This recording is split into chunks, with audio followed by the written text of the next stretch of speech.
Assalamu alaikum. Today, our chapter number 4 and lecture number 3 is about work done in a gravitational field. Now, let us move towards our lecture.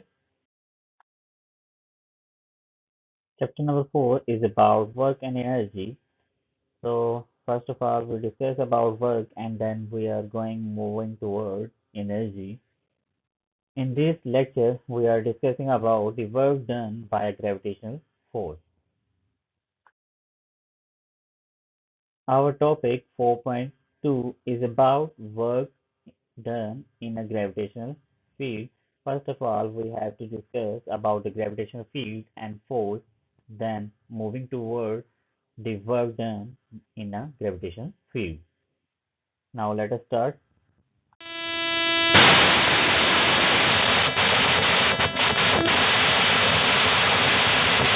तो इससे पहले हमने constant force के बारे में ही देख लिया, ठीक है। जहाँ पे कांस्टेंट फोर्स अप्लाई हो रही है तो वहाँ पे वर्क डन फाइंड किया था उस, और हमने साथ में ही वेरिएबल फोर्स से भी फाइंड किया था। लेकिन अब हम फाइंड करना है work done in a gravitational field, कि जहाँ पे हमारे पास ग्रेविटेशनल फील्ड अप्लाई हो रही होती है और वहाँ पे वर्क डन कैसे किया जाएगा, तो वो हम इसको इजीली इस टॉपिक में डिस्कस करेंगे। तो यहाँ पे हम देखते हैं कि this space around the earth surface in which it exerted a force of attraction। तो हमारे पास जो भी स्पेस अराउंड अर्थ सरफेस, ठीक है, अर्थ के हमारे पास जो ग्राउंड सरफेस होती है, इसके ऊपर ऊपर जितनी भी सरफेस आपको पुलिंग फोर्स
वही है कि जिसमें हमारे पास वर्क डन हो रहा होगा, लेकिन वो पाथ पे डिपेंड नहीं करता। हम किसी भी पाथ को फॉलो करते हुए वर्क करेंगे तो हमारे पास वर्क दोनों इक्वल ही होंगे, ठीक है। इसी तरह work done in round trip is zero, तो हमारे पास क्लोज पाथ में वर्क डन फाइंड किया जाएगा तो हमारे पास वो जीरो के इक्वल आता है, तो कोई वर्क डन नहीं होता उस केस में। टोटल एनर्जी रिमेन कांस्टेंट, क्योंकि कंजर्वेटिव है तो एनर्जी भी कांस्टेंट रहनी चाहिए, और हमारे पास जो वर्क डन है वो कम्प्लीटली रिकवरेबल है, वापस हम किया जा सकता है। Force is the negative gradient of potential energy, ठीक है। तो हमारे पास पोटेंशियल एनर्जी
तो अब हम स्टार्ट करते हैं। Work done in a close path is zero, तो वो जीरो कैसे होगा वो हमने इस स्लाइड में देखना है, ठीक है। तो इस स्लाइड में ये चीज़ पहले देखने से पहले हमें इस चीज़ का पता होना चाहिए, जो कि हमने पिछली स्लाइड में देखा था कंजर्वेटिव और नॉन कंजर्वेटिव के बारे में।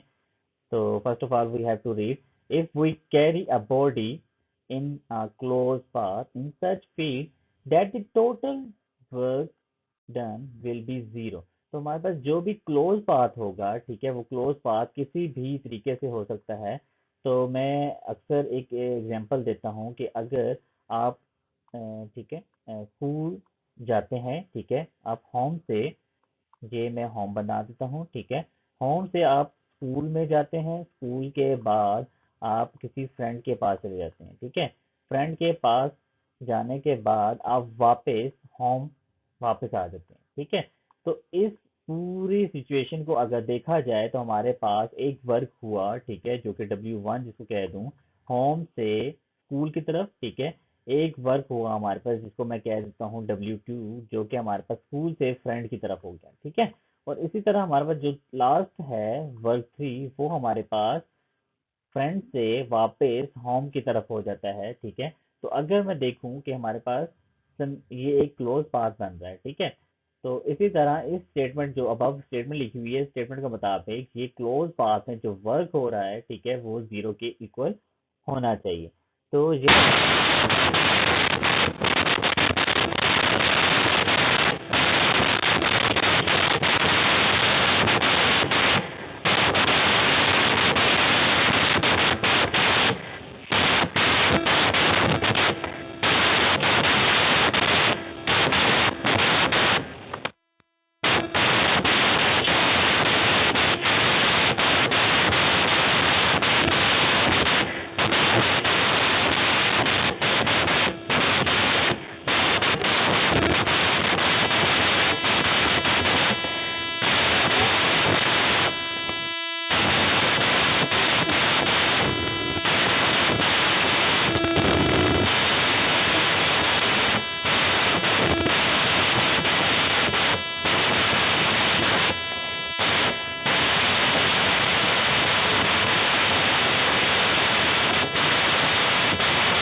जो कि ये ग्रीन बॉक्स है, ये अगर सपोज इस पोजीशन पे था, ठीक है, जो कि मैंने यहाँ पे ड्रॉ कर दिया है, और इसकी डिस्प्लेसमेंट आपको ऑब्वियसली पता है कि सी से बी की तरफ ट्रेवल हो रही है। और इसी तरह इसका जो फोर्स लग रही है, फोर्स जो है वो वेट नीचे की तरफ लग रहा है। तो एंगल आप देखेंगे कि हमारे पास जो एंगल देखा जाता है वो 90 आ रहा है इस पोजीशन पे, ठीक है, क्योंकि वेट एक फोर्स लग रही है जो कि इसको आगे जाने से रोक रही है, ठीक है। तो इस वजह से हमारे पास जो एंगल आ रहा है वो यहाँ पे 90 प्रोड्यूस होता है। तो 90 प्रोड्यूस होने की वजह से मैं वही फार्मूला यूज करता हूँ डब्ल्यू का, जो कि हमारे पास प्रीवियस हमने वर्क डन में देखा था।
जिस तरह के हमने प्रीवियस स्लाइड में देखा था कि हमने एक पाथ सी से बी तक वर्क डन फाइंड किया था, जो कि D2 यहाँ पे डिस्टेंस शो किया जा रहा है, और D1 का जो डिस्टेंस है, अब हमने उसका वर्क डन फाइंड करना है, जो कि अपवर्ड है बी से ए की तरफ, ठीक है।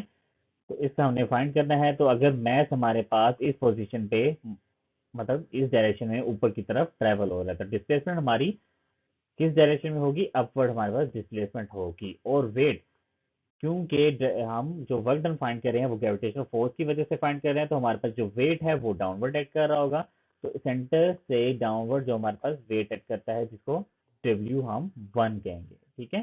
तो डब्ल्यू कहते हैं, W1 कहते हैं, क्योंकि आपके पास वेट सेम है, इसलिए हम कोई भी नाम उसको दे सकते हैं, लेकिन थ्रू आउट भी हमारे पास डब्ल्यू सेम रहेगा। और हमारे पास यहाँ पे D1 डिस्प्लेसमेंट हो रहा है जो कि ऊपर की तरफ हो रहा है, तो हमारे पास जो वर्क डन कहलाएगा वो हमारे पास W into D1 cause of theta होता है। तो यहाँ पे थीटा आपको नजर आ रहा है कि हमारे पास डिस्प्लेसमेंट ऊपर की तरफ है और हमारे पास जो वेट है वो नीचे की तरफ है, तो जिसकी वजह से हमारे पास जो एंगल बनता है वो 180 के इक्वल यहाँ पे कंसीडर किया जाता है। ठीक है, तो यहाँ पे आप देख सकते हैं कि 180 के इक्वल हमारे पास एंगल आ रहा है, तो इक्वल टू WD1। तो कॉज ऑफ जो 180 है, ठीक है, कैलकुलेटर में आप सोल्व करेंगे तो वो -1 के इक्वल आता है। तो यहाँ पे जो हमने ड्राइव किया WD1 into -1 equal to -WD1, तो यहाँ पे हमारे पास नेगेटिव वर्क डन हो रहा है, जो कि हमने अपने प्रीवियस लेक्चर में देखा था कि नेगेटिव वर्क डन भी पॉसिबल हो सकता है। तो काइनेटिक एनर्जी हमारे पास ऑब्वियस सी बात है डिक्रीज हो रही होती है उस टाइम पे। इसी तरह हम चलते हैं अपने थर्ड केस की तरफ कि हमने ए पॉइंट से मूव करते हुए, डिस्प्लेस करते हुए सी पॉइंट तक पहुंच जाना है। ठीक है, तो ये हमारे पास लास्ट वर्क डन होगा जो कि हमारे पास ए से सी तक वापस आ जाएंगे। तो यहाँ पे अगर वर्क डन फाइंड करूंगा तो हमारे पास एक एंगल इंक्लूड होगा। ठीक है, तो यहाँ पे जो एंगल इंक्लूड होगा उसको अगर मैं देखूं तो वो हमारे पास सी से ए WD कॉज ऑफ थीटा, क्योंकि यहाँ पे एंगल थीटा है जो कि हमें यहाँ पे मालूम नहीं होगा, तो इसलिए मैं वहां पे क्या करूंगा, थीटा को ही यूज करूंगा। ठीक है, तो यहाँ पे आप देख सकते हैं कि हमारे पास W D of cause of theta, ठीक है, और इस डी कॉज ऑफ थीटा को मैं अगर लिखना चाहूँ, ठीक है, क्योंकि हमारे पास थीटा यहाँ पे बन रहा है, ये आपको शो किया जा रहा है, मैं आपको यहाँ लेजर के थ्रू समझा देता हूँ कि थीटा यहाँ पे शो किया जा रहा है।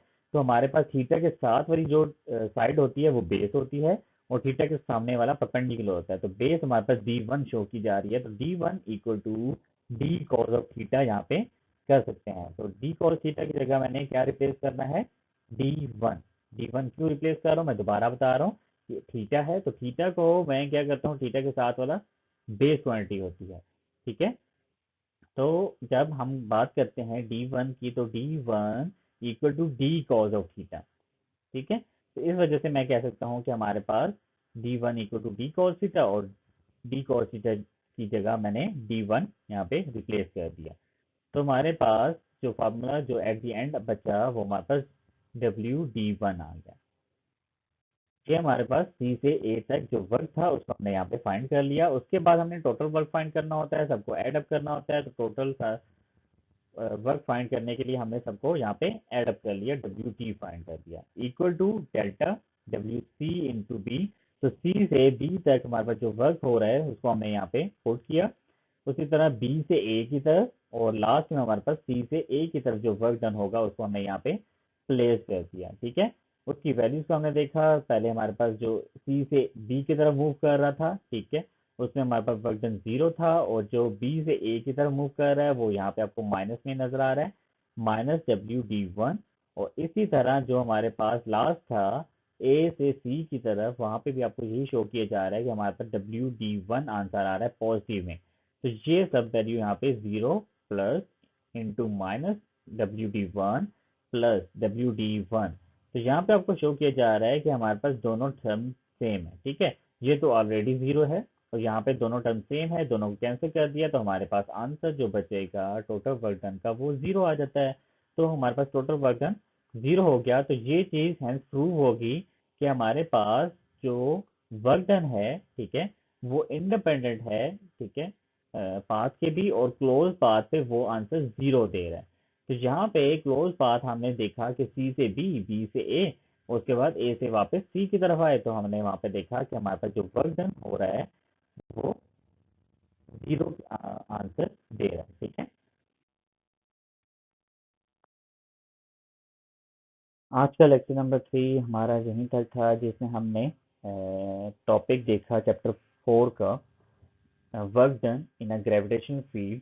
तो जहाँ पे ग्रेविटेशनल फील्ड होती है तो वहाँ पे हमने देखा कि हमारे पास जो वर्क डन होता है वो कैसे होता है, और ड्यू टू ग्रेविटी होता है, क्योंकि वेट नीचे की तरफ एक्ट कर रहा होता है और उसमें डिस्प्लेसमेंट आगे की तरफ हो रहा होता है। तो इस वजह से वहाँ पे हमने work done in gravitational field देखा, और उसका एक केस को भी यहाँ पे डिस्कस किया, जिसमें हमने देखा कि हमारे पास जो वर्क डन है वो क्लोज पाथ में इक्वल टू 0 आता है, और उसको हमने यहाँ पे प्रूव करके भी आपको दिखाया कि हमारे पास वर्क डन वाकई 0 आता है इन अ क्लोज पाथ, जिसमें हमने पाथ सी से बी की तरफ गए, बी से ए की तरफ, ए से वापस सी की तरफ हमने पहुंचे, वहां पे हमने वर्क डन को देखा कि हमारे पास 0 आंसर आता है।